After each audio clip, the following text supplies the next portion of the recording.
Explicación teológica de los carismas dentro de la Iglesia Santa Católica y Apostólica. ¿Qué es un carisma? Un carisma es un don o gracia extraordinaria que da a Dios a determinadas personas para el bien de la Iglesia y de las almas, y para reavivar la fe e inducir a la conversión a muchos de los católicos. El carisma no sustituye a las Escrituras, ni siquiera le añade nada nuevo, pero ayuda a cumplirlas mejor. Los carismas no dependen del mérito ni de la santidad de la persona que los recibe, son como un regalo de Dios y no se sabe la razón que le mueve a darlos, pues Él distribuye a cada uno sus dones, según su voluntad. 1 de Corintios, capítulo 12, versículo 11. Los carismas son muchos y variados, no son necesarios para la santidad, pues según Santo Tomás de Aquino, cualquier carisma, sea profecía, sanación, incluso el don de milagros, son inferiores a la gracia santificante necesaria para la santidad. San Pablo enumera varios carismas, aunque hay muchos más y todos son obra del Espíritu Santo. ¿Qué hay que hacer ante quien tiene un carisma? Quien tiene un carisma es instrumento de Dios, pues es Él quien actúa a través de la persona, de ahí que no caigamos en posturas equivocadas. El carisma no es materia de fe, pero no por eso se deben rechazar por incredulidad. San Pablo nos recomendó: no apaguéis el espíritu, no desprecies lo que dicen los profetas. Examinadlo todo y quedaros con lo bueno. Primera de Tesalonicenses capítulo 5, versículo 19 a 21. Los carismas no son ni privados, ni para uso personal, pues al ser un don de Dios, es de Dios y lo mismo que Él lo otorga, lo puede retirar. Y así como no se puede decir que la música es del instrumento a través del cual suena, tampoco se puede decir que el carisma es de la persona por la cual Dios se manifiesta. ¿Cómo se distingue el carisma verdadero del que no lo es? No es difícil saber si un carisma es verdadero o falso si se analiza al instrumento y su forma de ser y su forma de vivir. Pero siempre y por santa que sea la forma de vivir del instrumento, puede darse el error o el engaño, aunque éste sea involuntario. De ahí, el saber discernir cuando un carisma es auténtico y cuando no. Nos dice el Concilio Segundo que es a los pastores a quienes toca juzgar la genuina naturaleza de tales carismas y su ordenado ejercicio, no, por cierto, para que apague el espíritu, sino con el fin de que todo lo prueben y retengan lo que es bueno. Siempre ha habido carismas. Los carismas existen desde el Antiguo Testamento, no con el nombre de carisma, pero sí como dones extraordinarios en profetas, jueces, reyes, y otros muchos personajes, tanto hombres como mujeres. Estos no solo recibieron de Dios una misión, sino también la gracia del Espíritu Santo para emprenderla más allá de las propias fuerzas. Actualmente en la Santa Madre Iglesia, por los méritos de Jesucristo, proliferan de forma inigualable para edificación de esta. Los carismas no son vanos y son útiles para determinadas misiones o determinadas épocas. Aunque el carisma no es una condición para la salvación del alma, no por eso se debe rechazar, pues Dios puede comunicarse por el medio que le plazca y no conviene rechazar lo que a través de los instrumentos nos diga. Tampoco se debe basar una espiritualidad en revelaciones privadas. Los carismas no suelen ser dones perpetuos. El Espíritu Santo los da y los quita según su beneplácito. Son pasajeros, se puede tener un carisma y dejar de tenerlo. También suele suceder que aparece un carisma para una determinada misión y después de quedar asentada el carisma desaparezca. No es malo desear tener algún carisma, pero quien tenga un carisma debe llevar vida de recogimiento y de oración para no exponer el mismo a peligros ni criterios mundanos. Un carisma no se puede adquirir ni con la oración, el ayuno, penitencias ni con nada de lo que hagamos, porque es un don extraordinario gratuito que da el cielo. Alerta al mal uso de los carismas. Los carismas, al ser comunicativos, atraen a cantidad de fieles dando origen a grupos de oración, movimientos y peregrinaciones. Es necesario cuidar el uso de los carismas y el ambiente en que se desenvuelven. No se debe admitir a un instrumento que le pregunten como si fuera un adivino, porque el carisma es para servir mejor a Dios, no para que Dios nos sirva mejor a nosotros. Por eso, el carisma cuando se recibe tiene una finalidad en los designios de Dios y debe ser encaminado en forma equilibrada hacia los planes de Dios. Un carisma no debe usarse así como así, sino crear un ambiente adecuado a la manifestación del mismo, sea cual sea, a ser posible, previa oración del instrumento. San Pablo advierte a los corintios sobre el peligro del mal uso de los carismas. Un carisma sería mal empleado cuando pretenden reemplazar el esfuerzo y la responsabilidad de la vida cotidiana. Cuando la atención se centra en el carisma haciendo de él un espectáculo. Cuando se antepone a la práctica de algún sacramento. Cuando se emplea un carisma buscando protagonismo, competencia, fama, donativos, etc. Hay que evitar los excesos en el uso de los carismas, porque los carismas, si no contribuyen a la edificación de los fieles, pueden ser dañinos para estos. Examinadlo todo. Es el consejo de San Pablo, que igualmente se preocupa de que no se apaguen los carismas. No apaguéis el espíritu. No despreciéis las profecías. Examinad todo y quedaos con lo que es bueno. Absteneos de todo mal. Primera de Tesalonicenses capítulo 5, versículo 22. Pablo enseña constantemente que Dios actúa íntima y poderosamente en sus hijos, dándoles los dones necesarios para la misión. Los santos son testimonio del poder de Dios y de los carismas que Él suscita para el bien de la Iglesia. San Ignacio de Loyola, a través de su propia experiencia de gracia, desarrolla unos para discernir las mociones del Espíritu Santo. Estos ejercicios presuponen que Dios se manifiesta al hombre, le da los carismas y le da conocimiento para utilizarlos correctamente. Este proceso de discernimiento incluye necesariamente una profunda obediencia a la Santa Iglesia. ¿Cuáles son las señales del verdadero carisma? Al 100% nunca lo vamos a saber, pero hay señales que nos pueden dar una orientación y la veracidad de un carisma. En primer lugar, hay que analizar detalladamente en los carismas que no vayan en contra de ningún punto de las Sagradas Escrituras y del magisterio de la Iglesia. Según los grandes santos como Santa Margarita María de Alacoque, Santa Teresa o San Juan de la Cruz, estos son algunas señales del buen carisma o falso carisma. Es buena señal de verdadero carisma, el miedo a estar engañado por Satanás disfrazado de ángel de luz. Sentimientos de humildad y el convencimiento de nuestra nada. Atribuirle a Dios todo lo bueno que hagamos. Desconfianza de uno mismo, y convencimiento de que nuestra perseverancia final depende de Dios. No tener seguridad de que podemos llegar al final sin la gracia de Dios. Obediencia a la Santa Madre Iglesia, al director espiritual o a los superiores. Aceptación de las humillaciones que por causa del carisma puedan venir. Rechazo de todo protagonismo, extravagancia o gloria que por causa del carisma quieran dar al instrumento. Hambre de Dios, añoranza y deseo de morir o padecer por él. Desapego del carisma y de todas las cosas del mundo. Abandono y confianza absolutos en Dios y en su providencia. Deseos ardientes de recibir la Sagrada Comunión.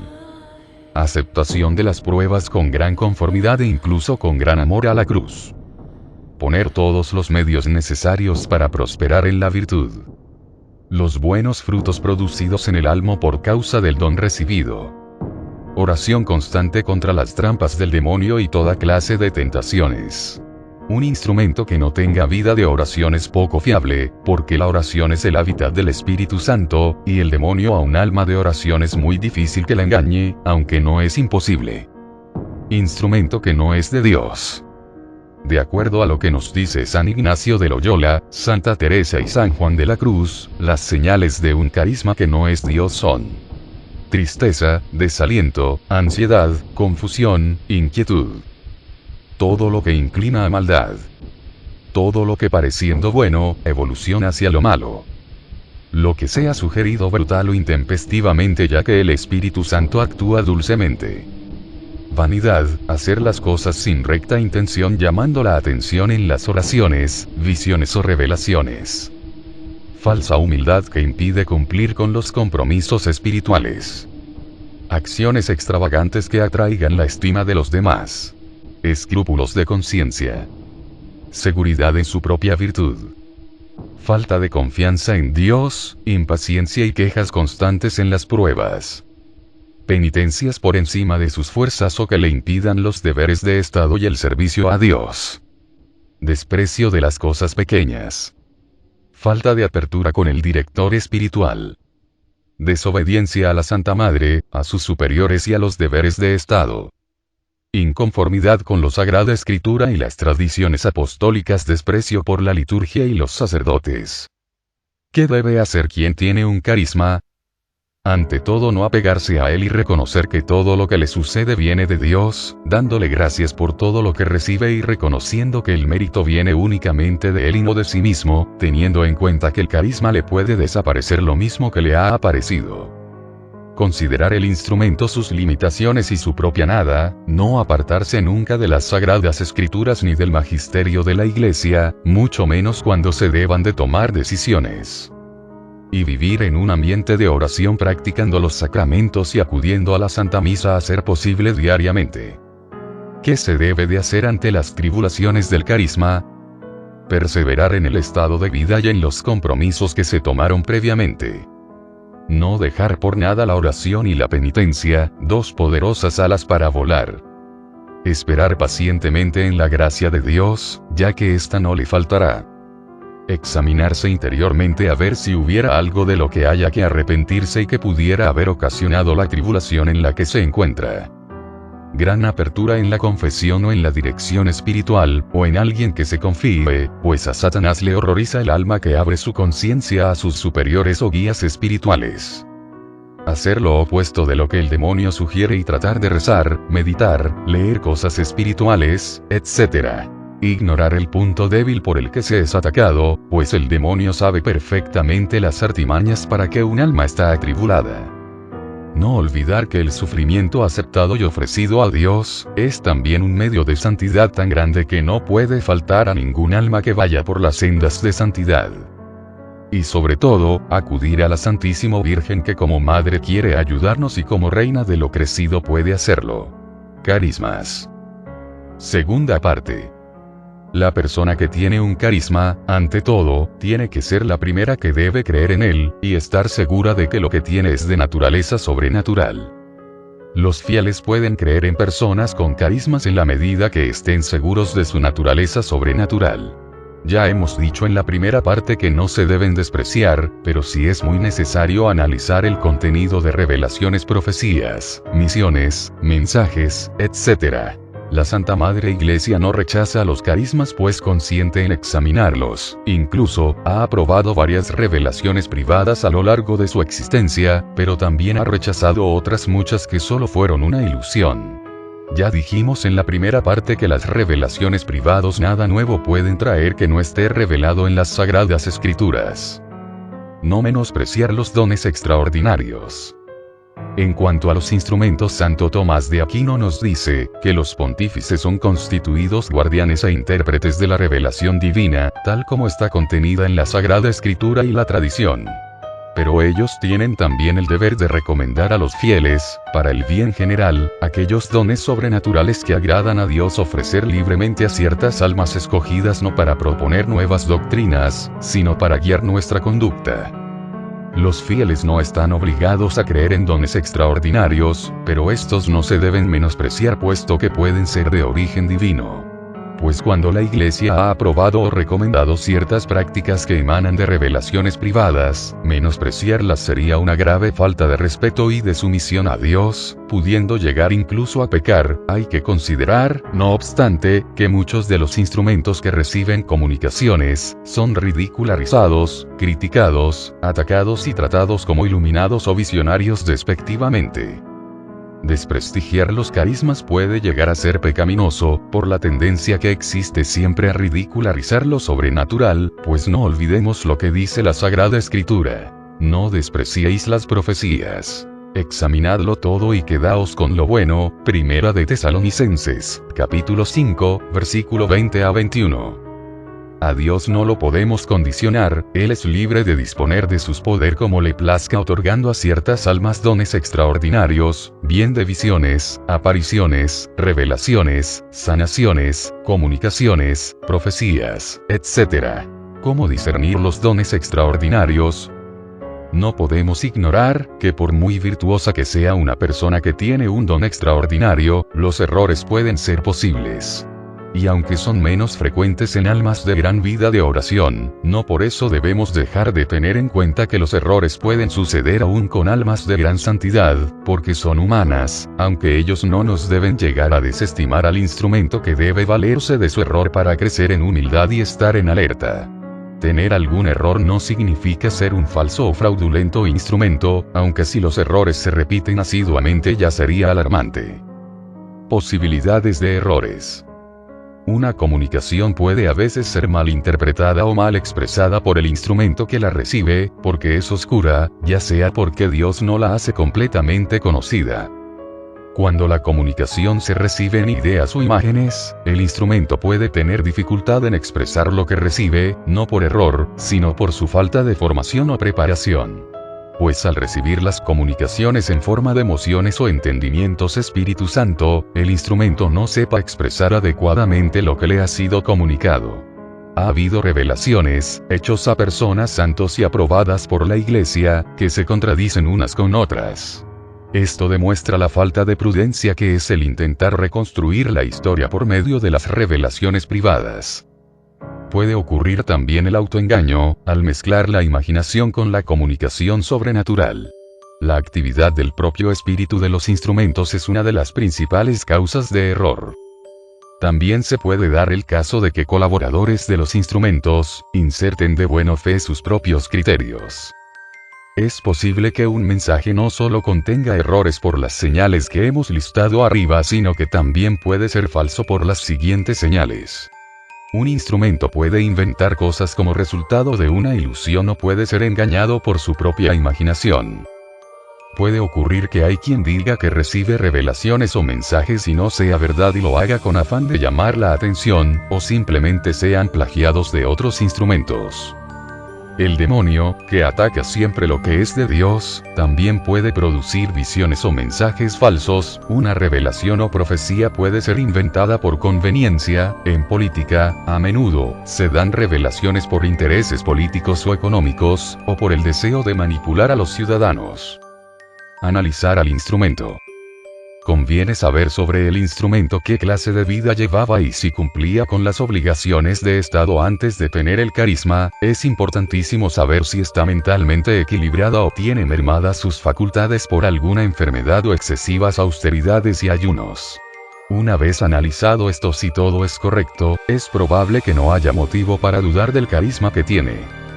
Es necesario también informarse sobre la formación espiritual que ha recibido el instrumento y el ambiente en que se ha desenvuelto antes de llegar a serlo. Por ejemplo, si ha visitado adivinos, echadores de cartas o si ha leído bastante material sobre las ciencias ocultas.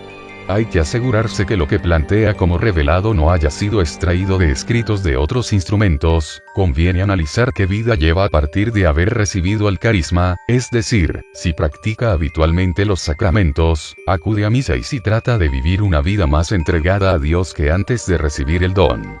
Es importante saber si el instrumento progresa espiritualmente después de haber recibido el don. Si es así, entonces hay una gran probabilidad a favor de lo sobrenatural. De lo contrario, el don debe considerarse sospechoso. El demonio no puede conseguir que las almas practiquen virtudes heroicas, mucho menos que perseveren en ellas. El demonio puede engañar a las almas por cierto tiempo, pero pronto se descubrirá su influencia, llevando al alma a mortificaciones exageradas, a ayunos imprudentes, poniendo en peligro la propia salud. Los frutos de la influencia demoníaca serán exagerados escrúpulos de conciencia, gran desaliento, actos de apostolado llamativo e indiscreto y un afán de protagonismo opuesto al espíritu de humildad y de recogimiento que todo instrumento de Dios debe tener. Una señal también que puede ser muy eficaz para saber si el instrumento es falso o no, es cómo acepta y sobrelleva las pruebas y sufrimientos que le sobrevengan, como la prueba de obediencia a su confesor espiritual. Si la prueba le ha servido para mayor virtud, es una buena señal, porque la vida de las almas de Dios está llena de pruebas y en los dones extraordinarios, las pruebas son señales inequívocas de su autenticidad. Si no hay cruz, el don extraordinario resulta dudoso. Una de las pruebas más comunes en los dones extraordinarios es el escepticismo de los que conocen dicho don. Las críticas y dudas que se derivan de todo ello, son una buena ocasión para probar al instrumento. Según la teología hay 3 precauciones indispensables para evitar ilusiones. El miedo a ser engañado, apertura total a un director espiritual y desapego del carisma. Siempre se ha dicho que si un instrumento del cielo cree estar preservado de errores o engaños, es precisamente la disposición necesaria para tenerlos. Analizar lo que se recibe. Antes de creer o no creer lo que recibe, se debe analizar minuciosamente y no se debe quitar ni poner nada, mucho menos manipular el mensaje, porque si se cambia algo, entonces ya es dudoso lo que se presenta. Ya hemos dicho que ninguna comunicación debe ir en contra de los dogmas de la Santa Madre Iglesia, ni de las Sagradas Escrituras, ni en contra de la moral. Si no fuera así, la comunicación, casi seguro es falsa. Si las profecías o revelaciones no se cumplen, y no hay razones para creer que son condicionadas, no se considerarán que vengan de Dios, porque quien habla en nombre de Dios y no se cumple lo que dice, puede que Dios no lo haya dicho. Se deben tener como dudosos aquellos instrumentos que se prestan a responder a preguntas vanas, o consultas que solo pretenden satisfacer la curiosidad, pues un don extraordinario, no es para nuestro servicio, sino para que a través de él, sirvamos mejor a Dios. Diferente es si a través del instrumento se le hacen consultas a Dios muy humildemente y se pone en oración la consulta para que Él responda bien a través del instrumento o a través de cualquier otro medio. ¿Requiere la comunicación alguna misión especial, alguna devoción nueva, la construcción de un santuario o la fundación de alguna obra? Si fuera así, la obra o misión debe examinarse detenidamente y ver si responde a las necesidades actuales. Por sus frutos los conoceréis. Es una regla infalible, el Maestro nos lo dijo. Guardaos de los falsos profetas, que vienen a vosotros con disfraces de ovejas, pero por dentro son lobos rapaces. Por sus frutos los conoceréis. Todo árbol bueno da frutos buenos, pero el árbol malo da frutos malos. Mateo capítulo 7, versículo 15 a 18. A la luz de este principio podemos saber qué espíritu mueve al alma favorecida con algún carisma. Si el alma desea santificarse más cada día, el amor de Dios es lo primero en su vida, cumple adecuadamente sus compromisos espirituales y deberes de estado, practica los sacramentos en las debidas disposiciones, ama al prójimo y siente un gran celo por la salvación de las almas, entonces, podemos estar seguros que ese instrumento es de Dios y no de un espíritu maligno.